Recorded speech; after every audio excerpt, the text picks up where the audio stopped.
3rd July 1936, Talk 226. A visitor from Tirukallur asked if the study of the sacred books will reveal the truth. Maharishi: that will not suffice. Devotee: why not? Maharishi: Samadhi alone can reveal it. Thoughts cast a veil over reality, and so it cannot be clear in states other than Samadhi. Devotee: is there thought in Samadhi, or is there not? Maharishi: there will only be the feeling I am and no other thoughts. Devotee: is not I am a thought? Maharishi: the egoless I am is not thought, it is realization. The meaning or significance of I is God. The experience of I am is to be still. 4th July 1936. Talk 227. The Master observed, being of the nature of bliss, why does one continue to crave for happiness? To be rid of that craving is itself salvation. The scriptures say you are that. The imparting of that knowledge is their purpose. The realization must be by your finding out who you are and abiding as that. That is yourself. To be repeating, I am that or not this, is only a waste of time. For the worthy disciple, the work lies within himself and not without.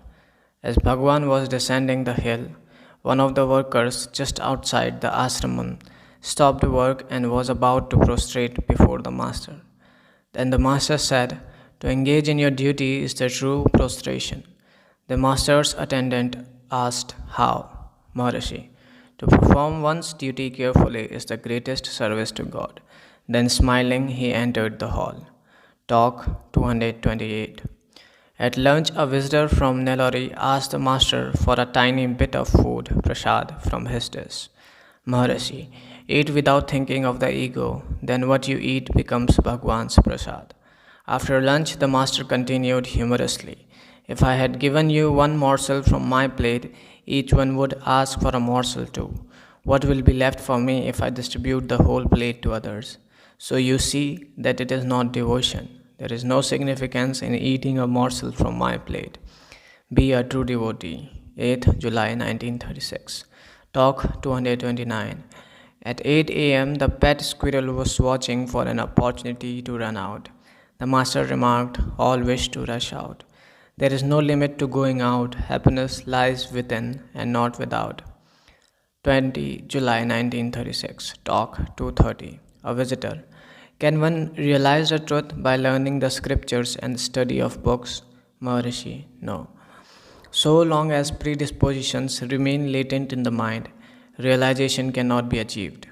Shastra learning is itself a vasana. Realization is only in samadhi. Talk 231. A visitor asked, what is mauna, silence? Maharishi: mauna is not closing the mouth, it is eternal speech. Devotee: I do not understand. Maharishi: that state which transcends speech and thought is mauna. Devotee: how to achieve it? Maharishi: hold some concept firmly and raise it back. By such concentration, silence results. When practice becomes natural, it will end in silence. Meditation without mental activity is silence. Subjugation of the mind is meditation. Deep meditation is eternal speech. Devotee: how will worldly transaction go on if one observes silence? Maharishi: when women walk with water pots on their heads and chat with their companions, they remain very careful, their thoughts concentrated on the loads on their heads.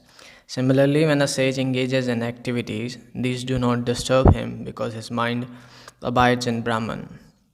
Talk 232.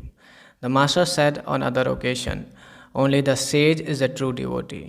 Talk 233. Devotee: what is the result of Ram Jap, repetition of God Ram's name?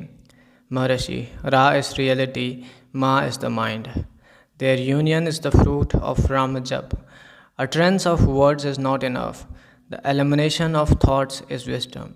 It is the absolute existence. Talk 234. A Muslim visitor asked about asana, physical posture. Maharishi: abidance in God is the only true posture. Talk 235. Mr. T.K. Iyer, a disciple, was excited because someone in the town had spoken disparagingly of the master. He didn't retort and came away excited, so he asked Master what penalty should be paid for his failure to defend him. Maharishi, patience, more patience, tolerance, more tolerance.